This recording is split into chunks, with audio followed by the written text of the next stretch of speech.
কাবাবের এমন রেসিপি মনে হয় না কেউ করেছে। তো আমার ইচ্ছে হলো, তাই আমি আজকে করে দেখালাম। দেখতে থাকুন কিভাবে করছি। ফার্স্টে ফুলকপি নিয়েছি, এগুলোকে ভালোভাবে লবণ দিয়ে ভিজিয়ে রেখেছি। তারপর এখানে বাঁধাকপি নিয়েছি, এগুলোকে এরকম স্কোয়ার করে কেটে নিয়েছি। এরপর এখানে নিয়েছি টমেটো, আর এগুলো কাবাব, গরুর মাংসের কাবাব, ডাল দিয়ে করেছি। কাবাব তো সবাই পারেন। তো এই কাবাবটাকে আমি আজকে একটু অন্যরকমভাবে রান্না করব, সেটাই দেখাচ্ছি আপনাদের সাথে।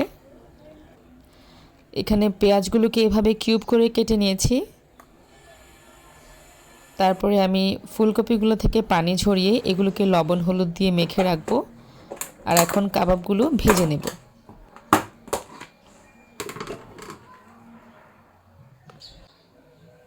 চুলায় তেল দিয়ে দিয়েছি।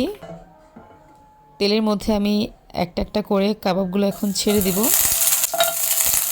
ভালোভাবে এগুলোকে এপিট-ওপিট করে ভেজে নেব, যেন ভেতরে ভালোভাবে হয়। এগুলো তো অলরেডি রান্না করা মাংস দিয়েই বানানো হয়েছে, তো অত বেশি ভাজার প্রয়োজন নেই। জাস্ট এপিট-ওপিট একটু গোল্ডেন কালার হয়ে আসলেই নামিয়ে নিব।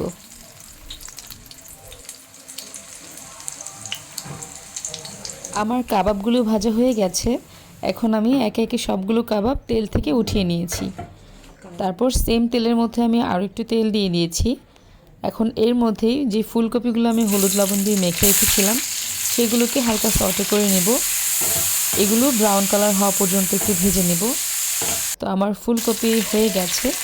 এখন আমি এগুলোকে একটা বাটিতে উঠিয়ে রাখবো।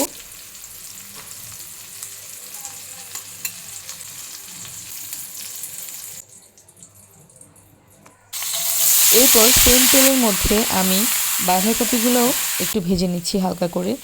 এরপরে একটু নরম হওয়ার পরে এর মধ্যে পেঁয়াজগুলো দিয়ে দিয়েছি। পেঁয়াজগুলো খুলতে হবে না, যখন এগুলো চুলায় দিব একটু পরেই কিন্তু এগুলো আপনা আপনি খুলে যাবে। আমি ঢাকনা দিয়ে ঢেকে রেখেছি। তো এখন পেঁয়াজগুলো প্রায় আমার সেদ্ধ হয়ে এসেছে। এখন এর মধ্যে যে ফুলকপিগুলো ভেজে রেখেছিলাম সেগুলো দিয়ে দিচ্ছি।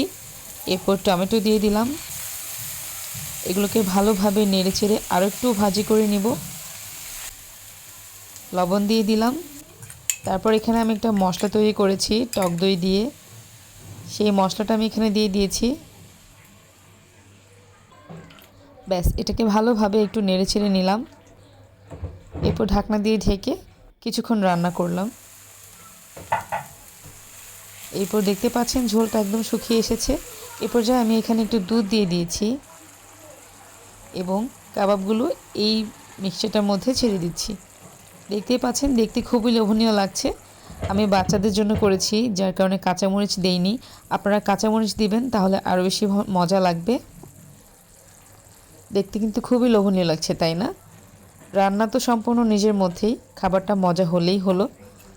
এখানে একসাথে আমি সবজিও পেয়ে গেলাম, সাথে কাবাবটাও পেয়ে গেলাম। দেখতে যেমন দারুণ হয়েছে, খেতে কিন্তু আরও সুস্বাদু হয়েছে।